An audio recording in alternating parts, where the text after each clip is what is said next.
Maswera sei. Ndati ndimbouya masawira ndimbokurukura nemi. Nguva inondinetsa. Ndiri munhu anofamba. Ndiri munhu ane basa rakakura.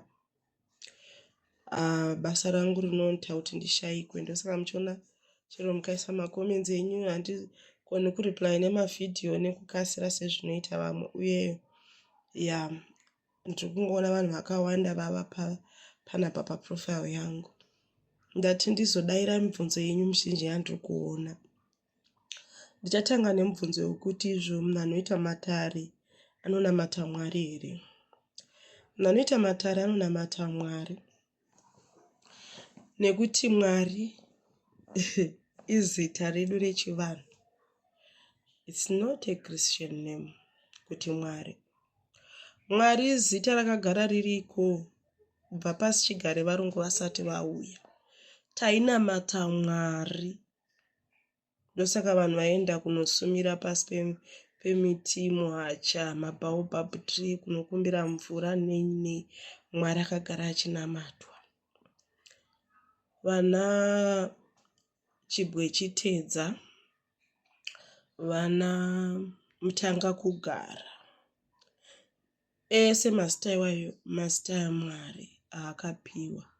Even mune mamwe matribes tinoona vanodana Mwari vachiti Nkulunkulu, vamwe vanoti Dixo, vamwe vane vamwe vana Zame nderimwe zita rekuZimbabwe raMwari raaipiwa nekuda kwokunayisa mvura.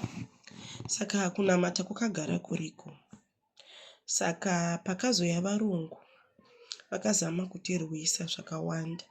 Ndokuona kuti the only way yavangagona kukunda hondo nesu kutibvisa pachivanhu chedu.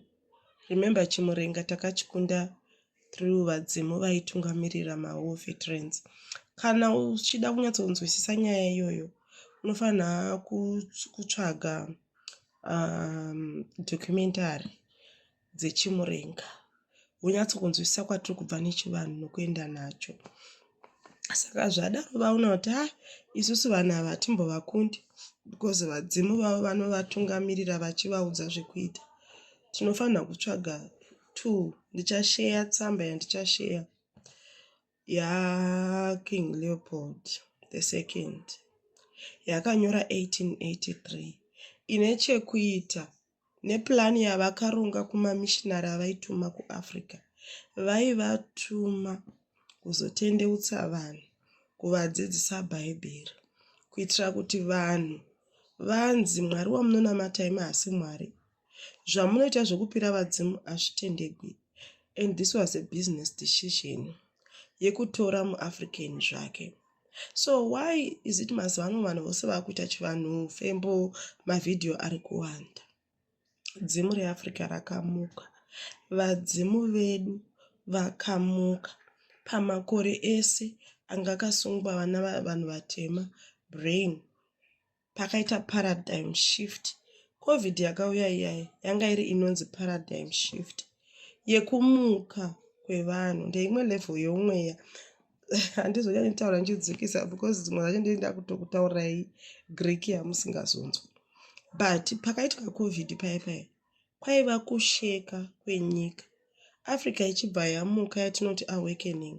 Unofanira futi kana uri mugari umbogoogla about awakening kuti chii chinonzi awakening, because ukaona wanga usina chivanhu then after COVID nenguva inoyi yapera if the past few years watova munhu wechivanhu, there is a lot kudanwa ikoko. Vashoma vanhu vaitekedza matare asi vaitonzi varoi. I'm one of the people vanga vasingadi kutomboona munhu achiita kuti ndasingatomboendi padhuze. Ndaitoti munhu anoita chivanhu akapinda mumba mangu ndotosara ndichisasa ropa raJesu ndichiti munhu yeyi atondisiyira zvakaipa. Saka tiri panguva yekumutsiridzwa kwedu nevadzimu vedu, kudzorerwa pfungwa dzekuona kuti kuzvatakabirwa. Saka zvese izvi mateachings ayekuti munhu akakurova dama mupe rimwe ndokuinda kwaitoita pfuma yedu isitiri busy kuverenga 66 mabhuku. Saka panoda kuti iwe uunderstand kuti you are going through a process yeawakening, yekumuka kwedzimu. Kana uri paawakening hazvirevi kuti kana wangoona kuti une chivanhu, kana wangoziva, kana kuti wangorota wakutomhanya kunopfeka mafuko, wakutomhanya kutonodii. Imboita nguva yekuunderstanda personal. Chivanhu ipersonal journey, haisi journey yekuti zvinodanzwa. Religion ndo ine mutemo ine gumi, ndo ine mutemo wekunzi kana tichinamata Mwari tinotanga tichiti hatinamati tisingati nezita raJesu. Kuspirituality dzimu nerimwe nerimwe rine zvaro zvarinoda pamunhu. Saka iwewe ukava munhu anoti nhasi uri pasahwira uyu, mangwana uri pane uyu, uri pano, tsvaga one spiritual healer anokupa guidance. Pana vandoziva pano vandakaona kuti ava vane simba rakawanda, vari munhi vanogara vari pana sahwira vandinoona mucomment section vachikomenda zvizhinji pamavhidhiyo angu. Ivavo mateachings avo ndakanyatsokuona kuti munhu ari kunyatsokunzwisisa kuti chinonzi spirituality yedu yechishona chii. Saka unofanira kutsvaga munhu anokupa guidance. Iwewe kana une mudzimu haudi kungorapwa kungoti zvinhu zvikakuomera watonofugama pasahwira, zvinhu zvikasazvinzwisisa watonofugama futi pasahwira. Unofanira kutrusta mudzimu uri kuseri kwako kuti ukudzidzise zvaunoda. Chinongodiwa pauri icommunication nededication yekuita matare ako nekuwana nguva dzokuenda kunature. Chivanhu chiri attached to all nature elements: mvura, nzizi, hova, mampopo, maoceans, zvitubu, mvura yekunaya mudenga. Unofanira kunge uchiziva zvese izvozvo kuti zvine chekuita nechivanhu. Haugoni kuti unoita chivanhu iwe usingawani nguva yekumbonofamba mumasango, yekumbonokurukura nevadzimu pasi pemuti, yekumboendawo kumbonoona, kumbomukirawo kuseni sunrise, zuva richibuda, kubuda panze kumbonoona zuva. Haugoni kuti iwe uti ndiri munhu wechivanhu usingazivi mwedzi paunotanga paya. Pane zvaunouya wakabereka. New moon ine zvayo, full moon ine zvayo. Kune mamwe macycles akaita vana waxing crescent nana waxing Gibson. Isusu hedu tinonyanya kufokasa nefull moon nenew moon because ndo panenge pane more power redu rechivanhu. Saka zvoda kuunderstand. Handisanamboita vhidhiyo yenew moon but ndichaiisa for the sake of kueducata mwana anenge ari wematare asi anenge asina vanhu vanomupa guidance chaiyo. Mamwe masahwira eng'anga ane dambudziko rekuti vanokipa information to themselves. Why? Because vanenge vachida kugaina from that. The reason why tichishandisa makendo mumatare, tiri kurepresenta moto yaibatidzwa nevakuru pavaida kubata matare. Kana vari pahumwe pabira pai vaitobatidza mazhenje emoto, vanhu votamba ngoma vachitenderera moto. Zvino isusuwo taakushandisamo makendo. Uyezve vamwe vari kuvhunza nyaya yemadziva. Madziva atoriko, asi chondishamisa ndechekuti vamwe venyu munoda madziva asi hamudi kudzidza zvinhu hamudi midzimu, munongoda chete njuzu chete. Ini ndotovenga word rinonzi njuzu nekuti dzacho dzimwe dzinonzi njuzu vanhu vakatorasika vanenge dzichiva njuzu mupeperekwa dzekungoti munhu wadhidha muocean makafira vanhu mukakandwa maashi, watora mhepo ikoko wakutoti ndine njuzu. Njuzu munhu ane madziva chaiye haahuri, nokuti madziva anovenga svina. Munhu ane chivanhu haahuri nokuti chivanhu hachidi svina yose iyoyo. Kana ukagara uchihura uchigeza nefembo nesalt uchizviti hanzi ndokuti ndichene, uri kuzvidzosera mumashure pakukura mukati mechivanhu. Saka tinoda kuti tidzidzisane zvokwadi chaiyo. Ndichadzoka zvangu nepart 2 vhidhiyo ichidavira zvemibvunzo yevanhu. Makawanda vedu, mibvunzo yenyu yakawanda. Ndinowandirwa, hazvireva ndina basa nematare kana kubatsira vanhu, asi kuti ndiri munhu anowandirwa nebasa chairo repanyama, ndozowandirwazve nebasa repamweya irori. Saka mondiregerera ndikanonoka kudavira foni ndikanonokawo kupindura mameseji enyu ndofarira kupindura. Saka chinodiwa pauri kunyanya kutrusta zviri pauri. Hausi kuzviitisa kungokaruka wangofunga kuti ndoda kurota nemafuko, ndoda kurota ndiri kumvura, ndoda kurota ndiri musango, ndoda kurota vatana. Hausi kuzviitisa. Saka uri kufanirwa kutrusta vauya kwauri vakasarudza kugara pauri. Unovatrusta kuburikidza nokuvapa nguva yekutaura newe. Saka manje zvinozoitika ndezvekuti vazhinji vedu tinoda kugara tiri pavanhu. Hakuna munhu wechivanhu anofanira kungogara akaunganirwa nevanhu, wamukira kubasa nemateksi akazara vanhu, vamwe unoshanda murestorend munozara vanhu, wobva kubasa wakutsvaga zvevanhu, wakuenda kubhawa kune vanhu. Saka vadzimu vakaona kuti iwe uri munhu anowandirwa nevanhu, ndopai paunoona uchitanga kurasikirwa nehama. Hama dzotanga kusangokufarira, ugotanga kupomerwa mufamily. Shamwari dzotanga kukubreaka hati. Pamwe mudiwa wako chaiye anogona kusudurutswa nevadzimu kana vaona kuti iwe hausi kuvapa nguva yekuvateerera. Vadzimu vanokominiketa nesu nenzira dzakasiyana siyana. Vadzimu vanokominiketa nesu according to age yatava. Dzimwe nguva dzimwe vedu vanokominiketa. Inini from personal experience, ndikavhura YouTube yangu ndinosangana nevhidhiyo iri kundidzidzisa zvandisingazivi kana kuti iri kupindura situation yandiri. Ndokunosangana neYouTube vhidhiyo rekuti regererai vanokutadzirai. Ndakagumbuka, ndakatsamwira munhu. Haisi YouTube iri kundidzidzisa, mudzimu uri seri kwangu uri kundidzidzisa zvokuita. Dzimwe nguva vadzimu vanokominiketa nesu through vanhu. Kungoita coincidence yekusangana nemunhu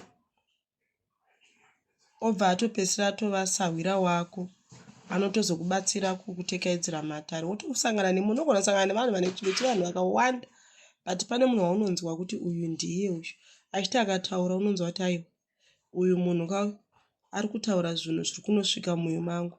I can trust munhu kuti ave sahwira wangu, because vamwe vanhu they are capitalizing on awakening yandambotaura mufirst video. Saka vamwe vanhu they are taking this as business. It's not business. And ma-TikTok videos atinoita, they are not supposed to be seen as a way of marketing business rechivanhu. We are creating our content yenzwe dzimu rakagumbuka kuti history yedu nespirituality yedu is not carefully recorded. Saka vanhu somunoona vachita matare pamavhidhiyo, vachita mavhidhiyo, musambovashora. Vari kusundwa nemidzimu yavo kuti ishandise the modern technology panowandira vanhu. Zvizikanwe kuti isu tiri vanhu vane midzimu. Zvizikanwe futi kuti vanhu vatema vane manamatiro avo avakatorerwa anova ndiwo aita kuti titambure. So kana uri munhu ane mudzimu, iva munhu anotrusta simba kubva kumudzimu wako more than kungotrusta kungopiwa makwenzi. Because ukabuilda relationship nemudzimu, ukateerera zvaunenge uchiudzwa, uchaona kuti uchatanga kudzidziswa makwenzi. Uchatanga kudzidziswa kuti nhasi imboenda kurukova kwakati, whether uri muZimbabwe kana kuti hausi. Mudzimu haukusiye nokuti wakwira ndege. Mudzimu haukusiye nokuti wakwira bhazi. Kwauri ikoko uchaona uchifarira dzimwe nzvimbo, woenda unonyarara woteerera. Ndamboreva ndikati kana uri munhu anoda zvevanhu stereki nekutaura taura, zvopedzisira zvapera zvese, wonzi unodada nevanhu, uchibva kubasa uchizvivharira mumba, mudzimu unenge uda kutaura newe. Chimwe chinobatsira kana uri mugaro, kana ukava neukama nemudzimu, unoratidzwa nzira yako yekurarama. Inini handina basa randakashandira munhu kana kambani rakandibhadhara zvakandigutsa. Ndaigona kutova ini ndega ndisingabhadharwe pakambani yese nenguva. Ndaisazvinzwisisa ndichiunda munhu wechivanhu kuti ndine jeni yangu yakasiyana yekutoti ndiri munhu anofanira kunge achizviitira bhizinesi rake ndichibata nemaoko. ndakutounderstandawo kuti kana une uvhimi kuenda kubasa kupedza nguva, nemavhimiro ako enzira yako, asinei nekuteedzera nhingi, aunogaidhwa nemudzimu wako kuti ukadai unokunda, ukadai unokunda. Saka mamwe manake atinochema kuti manake haasi kuturuka inyaya yekuti isusu tiri kufamba nzira yedu. Imagine kuti dei ndakaramba ndiri munhu wekubasa ndisina kuita venture into business, pamwe ndingadei ndichingoti hei manake vazimu havasi kuvhura nzira. Wakambovapa here mukana wekudzidzisa kuti chavanoda kwauri chii? Vamwe mukaenda kubasa mufanira kunge muchienda kubasa mufanira kunge muchibatira vanhu matare. Mabatira vanhu matare, vadzimu vanovhura nzira dzimwe dzekuti iwewe urarama umbofi nenzara, kwete nemari dzekupiwa mudare nevanhu. Mari dzenuya dzamunobvisa matare dai maiziva, mari dziya dzinoshanda kutenga dziyo redzimu. Mari dzinobviswa mumatare dzinoshanda kuti iye mugarwe ari kukurapai agone kufamba achinopinda mvura, achinoita zvinodiwawo kuti iye wacho agare akasimba, akachenera, kuti pamunouya kuzorapwa anenge ari deeply connected. Saka munhu wemugarwe unofanira kuita research yakasimba yekuti chinonzi spirituality chii. Kana taakuti spirituality taakuisa kuchirungu kuti we are part of a whole. Munhu wese mukatarisa varungu vamunoshandira muchiti ndonamatira murungu wangu, vane mutori nekona yavo yavanoisa makendo nemapicha ekurangarira vadzimu vavo. Saka hakuna munhu asina mudzimu. Saka ukaunderstanda maningi maaspects espirituality, kungotsama kuteedza kugoogle kana pamayoutube kana pagoogle chaipo kana vana Pinterest maapps, nyaya dzespirituality kuti dzinombofamba sei, ndinofamba sei. Vamwe vanofunga kuti kuchivanhu tinoita zvatinoda, hatiiti mweya wakanaka. Wakagarwa sei nemudzimu kana usina rakanaka? Nokuti mudzimu unowira zvakanakira musha, hausi mudzimu wako chete, hausi personal. Unofanira kunge uchitova munhu anotokumbirira, nyangwe vaya vekuchechi vanokushora vachikuseka vachikuti unosvuta bute vaya, vanotokumbirirwa nokuregererwa nokuziva kuti basa rauri kuita harisi rako, nderevadzimu. Kuzvikudzawo hakudiwi pamugaro kuti kana uri munhu anoshandiswa nemudzimu, uri munhu anobata matare makuru, wese wakagarwa nemhondoro kana negombwe, kana kuti wakagarwa nemurapi kana nemuvhimi mukuru wemusha kana nedzimu remusha rinobata matare emusha, wotanga kuzvikudza kunzwa kuti ndini, kana ini ndisipo hakuna chinofamba. Wobvisa zvikwambo wonzwa kuti ini handibviri.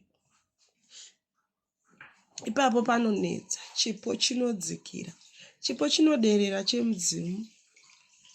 Kana iwewe ukava nemweya wekuzvikudza, stay humble,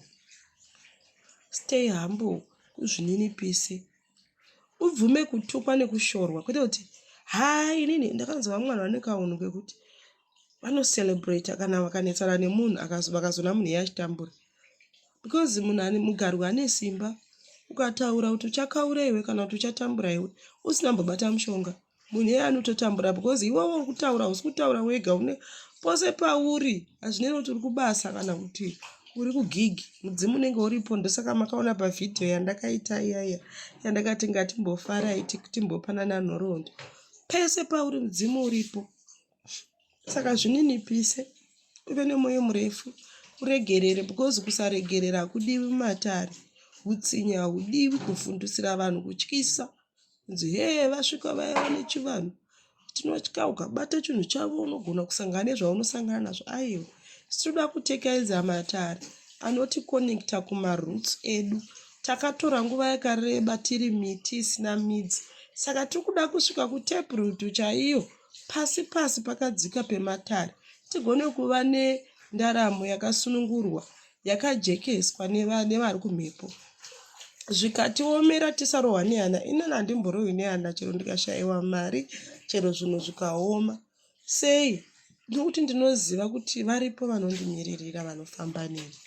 Saka moenda futi kuYouTube kwangu, ndichaisa malonga videos anonyatsodzidzisa dare rekumvura nedare rehondo ramakakumbira.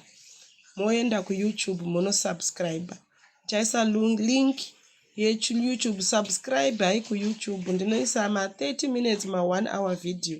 Ndiri kuronga futi kuita